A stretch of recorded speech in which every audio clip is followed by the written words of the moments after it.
सराफा व्यापारी जरूर ध्यान दें। हमें पता है आपको MCX पर ट्रेडर्स की पोजीशन चाहिए। हमें पता है आपको सोने और चांदी रेशियो की जानकारी चाहिए। हमें पता है आपको मुख्य न्यूज और डेटा का एनालिसिस चाहिए। हमें आपकी जरूरत पता है। क्या आपको हमारा नंबर पता है? कमोडिटी ट्रेडिंग सिर्फ कमोडिटी समाचार के साथ। Investments in securities market are subject to market risks. Read all the related documents carefully before investing. COMEX gold future आज $3159 प्रति ट्राई ऑन्स तक पहुंचा और स्पॉट गोल्ड जो है कॉमेक्स वो $3127 तक पहुंचा। हालांकि अपने ऊपरी लेवल से थोड़े से ये नीचे आए हैं, लेकिन जो लोग $2700 से इसमें करेक्शन की उम्मीद लगाए बैठे थे वे गलत साबित हुए। गोल्ड में जो करेक्शन आता है उससे अधिक यह ऊपर चढ़ जाता है। हालांकि कुछ एनालिस्ट मानते हैं कि अब गोल्ड में हेल्थी करेक्शन की जरूरत है ताकि इसे और मजबूती मिले। गोल्ड ने बीते 15 महीनों में 50% का रिटर्न दिया है और अगर हम बात करें तो इस साल गोल्ड लगभग $400 प्रति ट्राई ऑन्स बढ़ा है। क्या गोल्ड सुपर साइकिल पर सवार है और अगला लेवल क्या होगा, इस पर बात करेंगे वेंचुरा सिक्योरिटीज के कमोडिटी हेड NS रामास्वामी से। मैं हूं कमल शर्मा। रामास्वामी जी, आपका स्वागत है मोलतोल में। कमल जी नमस्कार। जी नमस्कार। अमेरिकी राष्ट्रपति ने पुतिन से नाराजगी जताई है। हालांकि फिर से बात करने की भी बात उन्होंने कही है। ईरान पर हमले और टैरिफ की धमकी दी है। इजराइल पहले से ही गाजा पर हमले कर रहा है और गाजा से लोग भाग रहे हैं। गोल्डमैन ने फेड में अब 3 रेट कट की भी बात कह दी। क्या इस तरह का टेंशन और रेट कट की जो बात गोल्डमैन ने कही है, क्या वो गोल्ड के प्राइस को ऊपर ले जा रहा है?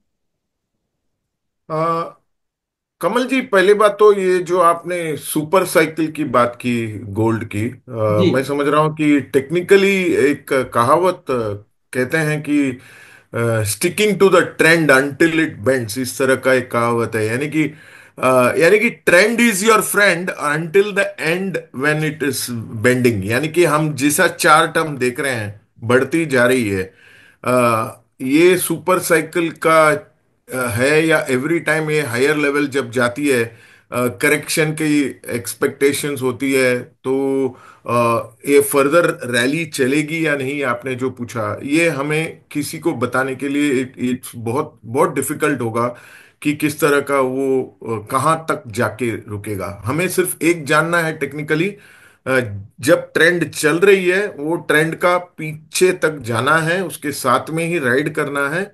और जब तक वो बेंडिंग एंड में जब बेंड होगा ट्रेंड, तब जाके समझेंगे कि वो डायरेक्शन जो है वहां पर एक करेक्शन आ सकती है। तो यहां पर everything is directing towards a rise in the gold and prices are going up. और रही बात आपने जो बोला कि डोनाल्ड ट्रंप जो है अभी भी फिलहाल जो जिस तरह का ब्रॉडर टैरिफ का इम्पोज करते जा रहे हैं, हर हफ्ता, पिछले हफ्ते भी उन्होंने कहा कि 2 अप्रैल को एक्चुअली रेसिप्रोकल टैरिफ लगाने वाले हैं, वहां पर बताने घोषणा करने वाले हैं। उसके पहले ऑटोमोटिव सेक्टर के लगा दिया। तो यानी कि ये जो है हर एक एक्शन जो यूएस की प्रेसिडेंट की तरफ से जो ट्रेड वॉर और टैरिफ की तरफ से जब आ रही है, ये सिर्फ गोल्ड को बूस्ट करती जा रही है प्राइसेस को। और ये जो ये जो टैरिफ का फियर जो है वो चेतावनी ये दे रही है कि यूएस का रिसेशन या पूरे के पूरे ग्लोबल स्लोडाउन का चेतावनी दे रही है, और यूएस में से रिसेशन का भी एक चेतावनी दे रही है।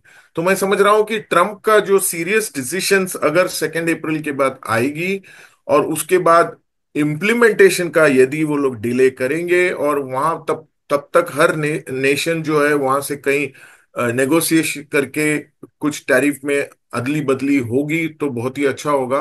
वरना मैं समझ रहा हूं तब तक, जैसा मैंने कहा कि ये साइकिल जो है गोल्ड का, जब तक ये रैली चलती रहेगी हमें बिल्कुल अंदाज नहीं हो सकता है कि कहां तक जाके रुकेगी। किसी को आइडिया नहीं है कि किस तरह जा रही है, बट एवरी डायरेक्शन यूएस के तरफ से जो ट्रेड की तरफ से घोषणा आ रही है वो सारे के सारे पॉइंटर्स जो है बता रही है कि गोल्ड में तेजी है। जी, लेकिन रामास्वामी जी, क्या आप मानते हैं कि गोल्ड में आने वाले समय में अगर टेक्निकल करेक्शन कोई चांस है, या बाजार की हेल्थ के लिए अगली रैली से पहले एक टेक्निकल करेक्शन की जरूरत महसूस हो रही है या नहीं? मैं समझ रहा हूं कि देखिए, एक फियर जब होती है ना, फियर और डरावना सा माहौल बन गया है, क्योंकि गोल्ड चलती जा रही है, चलती जा रही है, हर गैप अप ओपनिंग में भी ऊपर है, डे टाइम में जब ये रैली चल रही है वो ऊपर है, क्लोजिंग में भी भाव ऊपर है, लगातार इस तरह का चल रही है।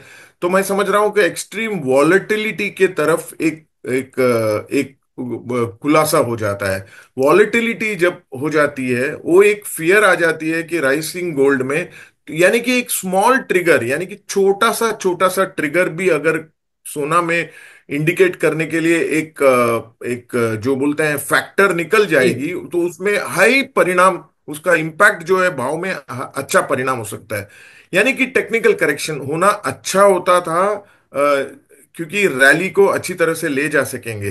पर अभी इस तरह जो चल रही है वो सिर्फ ये चेतावनी दे रही है कि छोटा सा trigger can give a bigger impact on the prices. तो ये मैं समझ रहा हूं कि टेक्निकल करेक्शन अच्छी होती है पर नहीं हो रही है, तो ये रैली थोड़ा बहुत अच्छा खास नहीं है।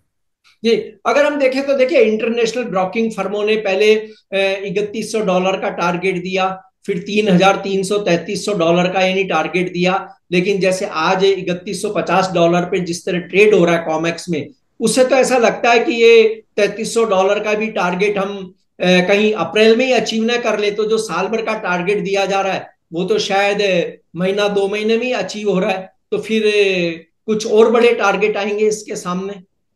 नहीं, कमल जी, ये बहुत ही, मैं बताया, ये टारगेट्स वगैरह सिर्फ एक नंबर की बात है, ये एक क्लियर, बिल्कुल क्लैरिटी नहीं है। सिर्फ और सिर्फ एक चीज यहां पर हो रही है, वो है हर एक डिसीशंस, जैसे मैंने बताया, मैं दोबारा दोहरा रहा हूं ये चीज का, क्योंकि बहुत ही इंपॉर्टेंट है, इसीलिए दोहरा रहा हूं।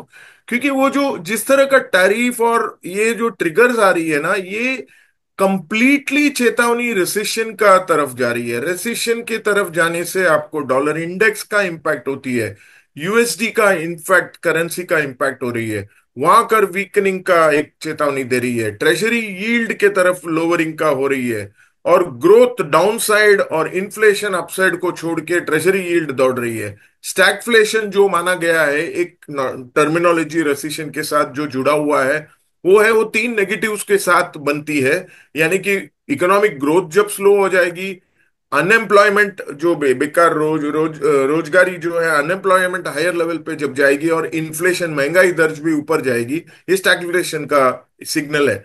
ये सारे सिग्नल अब फिलहाल डायरेक्ट ये कर रही है, और इसमें सोना का भाव बढ़ती जा रही है। तो 3300 जो भाव आपने कहा, जी ये हमें ब्रोकरेज हाउसेस जो कहते हैं, मैं भी सहमत हूं इसका, वहां पर तो डेफिनेटली चलना ही चाहिए, क्योंकि ट्रेंड वैसे ही चल रही है।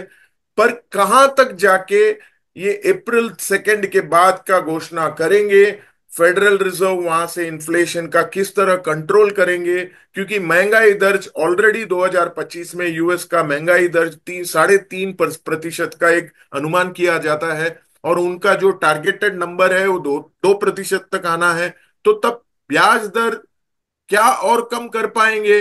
कम करने के लिए इन्फ्लेशन है, महंगाई दर ज्यादा है, तो ब्याज दर कम नहीं कर पाएंगे, तो इस तरह का एक डायलेमा है। तो यानी कि ये जो अनसर्टेनिटी का माहौल में 3300 या 3500, किसी को कहने कहने के लिए मतलब एक टेक्निकल ही सपोर्ट आ सकती है, और टेक्निकल सपोर्ट का तो बैरियर तोड़ दिया है ऑलरेडी गोल्ड ने। 3080 का हमने प्रेडिक्ट किया था, उसको क्रॉस कर दिया। 3150 की बात कर रहे थे, वहां पर हो गया है। अभी 3300 के लगभग डेफिनेटली एक प्राइस जा सकती है गोल्ड। जी। और अपन अगर घरेलू बाजार की बात करें रामास्वामी जी, तो जैसे अप्रैल अंत में अक्षय तृतीया है, शादियों का सीजन भी रहेगा, तो क्या गोल्ड को घरेलू बाजार में इससे और मजबूती मिलेगी? आ, नहीं, मैं नहीं समझ रहा हूं इतने खास मजबूती हो सकती है, क्योंकि ज्वेलरी जो डिमांड है, आप अक्षय तृतीय और जिस तरह का शादी का माहौल में हमेशा एक फंडामेंटली माना गया है कि गोल्ड इज बूस्ट, ज्वेलरी में जी बूस्ट हो जाती है। India is a great news maker for jewellery and festive occasion, वो तो माना ही जाता है। ज्वेलरी देखिए, इंडिया में अराउंड 70% जितने भी हमारा गोल्ड का डिमांड होती है, 70% ज्वेलरी की तरफ जाती है।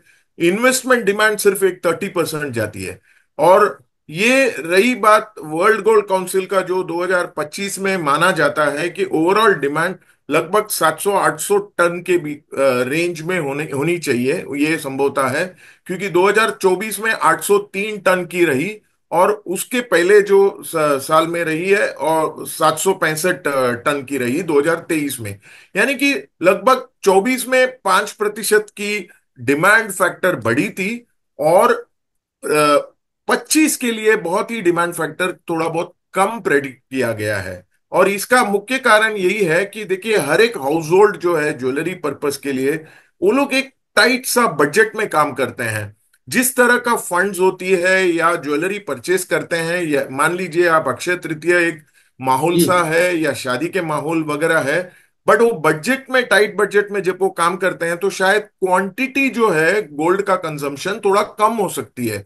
क्योंकि प्राइस जो है वो बहुत ही बढ़ चुकी है। 2025-23 की बात करो आप, 2024 से कंपेयर करो, उसके बाद आप अभी 2025 से कंपेयर करो, कहाँ कहाँ रही 70,000 की भाव, 75,000, 80, और अभी 90, एक 91,000 की भाव है। तो मैं समझ रहा हूं, whether it is Akshaya Tritiya, whether it is a festival demand, jewellery 70% तो डिमांड है ही। और वैल्यू वाइज अच्छा खासा ऊपर ही होगा हमारा नंबर्स, लेकिन क्वांटिटी वाइज बढ़ने की उम्मीद नहीं है। जी बिल्कुल, आपने बात सही कही कि जैसे हम जिस तरह खबरें देख रहे हैं उनमें आ भी रहा है कि अब लोग 22 कैरेट की बजाय 18 कैरेट, 14 कैरेट, और कुछ जगह तो 1 ग्राम गोल्ड ज्वेलरी की ओर लोग मुड़ रहे हैं, क्योंकि बजट जो है वो बड़ा महत्वपूर्ण है कि प्राइस के साथ व्यक्ति अपने बजट में शायद उतनी बढ़ोतरी नहीं कर पाता है। रामास्वामी जी, यहाँ पर जैसे हम देख रहे हैं एक खबर और आ रही है कि अमेरिका सोना बेचकर बिटकॉइन रिजर्व बनाना चाहता है। हालांकि बाजार ने इस खबर पे कोई रिएक्ट नहीं किया, और हम देख रहे हैं कि गोल्ड के भाव लगातार बढ़ रहे हैं। अगर बिटकॉइन रिजर्व जैसी कोई चीज वहां होती है गोल्ड बेचकर, तो गोल्ड की कीमतें किस तरह प्रभावित होगी। हालांकि देखिए, अभी तक कोई बाजार ने इस पे रिएक्ट नहीं किया है, न कोई बड़े मीडिया हाउस ने इस तरह की खबरों को अहमियत दी है। शर्मा जी, मैं भी ये न्यूज को अहमियत नहीं दे रहा हूं, क्योंकि मैं समझ रहा हूं कि इतना ही सिर्फ बोल सकता हूं कि मैं बिटकॉइन की तरफ यदि हम ट्रैक करें तो लगभग हमने तो सिर्फ प्राइस और मूवमेंट का देखा जरा। तो पिछले करीब 2 या 3 सेशन से यदि आप देखेंगे, 4-5% के ऊपर तो बिटकॉइन टूट चुकी है और कंटिन्यूसली गिर रही है। यदि मार्केट में कह रहे हैं कि ये बेयर ट्रैप होगा या ये रिवर्स हो जाएगी इसमें से, तो यदि ये न्यूज़ ग्रेपवाइन है या जो बोलते हैं गॉसिप है, ये शायद होगा, तो one thing is certain, US president की तो बिटकॉइन हो या स्टॉक मार्केट के तरफ जो है, उसका आकर्षक तो उनका है ही वैसा। बट मैं नहीं समझ रहा हूं कि ये जो गोल्ड के तरफ सेलिंग होके बिटकॉइन की तरफ बाइंग होना, मैं भी मैं पता तो नहीं ये सही कहाँ तक सही है ये मैटर। जी। और अब रामास्वामी जी, हम देखें तो 2 अप्रैल का दिन बहुत ही महत्वपूर्ण है, जब टैरिफ या रेसिप्रोकल टैरिफ को लेकर के कई फैसले होंगे। एक ट्रेडर को क्या सावधानी रखनी चाहिए उस समय ट्रेड करते समय? आ, देखिए, एक हमेशा एक जो कह रहे हैं, ट्रेंड के साथ जुड़े रहना नंबर वन। और जी ट्रेंड के साथ जुड़े रहना यानी कि हमेशा लॉन्ग साइड में रह के टारगेट के तरफ वर्क कीजिए, और डाउन साइड में जहां जहां पिवट लेवल्स या सपोर्ट और रेसिस्टेंस के हिसाब से जहां स्टॉप लॉस होती है, वहां पर स्टॉप लॉस लो के लॉन्ग में ही काम करना चाहिए, पहले बात। सेकंड, अप्रैल 2 का जो वॉलेटाइल सेशन है, यदि हम अवॉइड कर सकते हैं 2 या 3 दिन के बाद, यदि हम उम्मीद कर सकते हैं करेक्शन का, जो पहला प्रश्न था आपका 2 या 3 पहले प्रश्न जो जी आपने उठाई थी, उस तरह का वो करेक्शन जो हम सब एक्सपेक्ट उम्मीद कर रहे हैं, क्या वो सबर करके वेट करेंगे करेक्शन के बाद बिल्डअप करने के लिए, ये एक सेकंड तरीका है। बट बिना स्टॉप लॉस का और ह्यूज क्वांटिटी में स्ट्रेट अवे लॉन्ग पोजीशन इस टाइम में बिल्डअप करना थोड़ा बहुत कठिन सा लग रहा है माहौल अभी फिलहाल।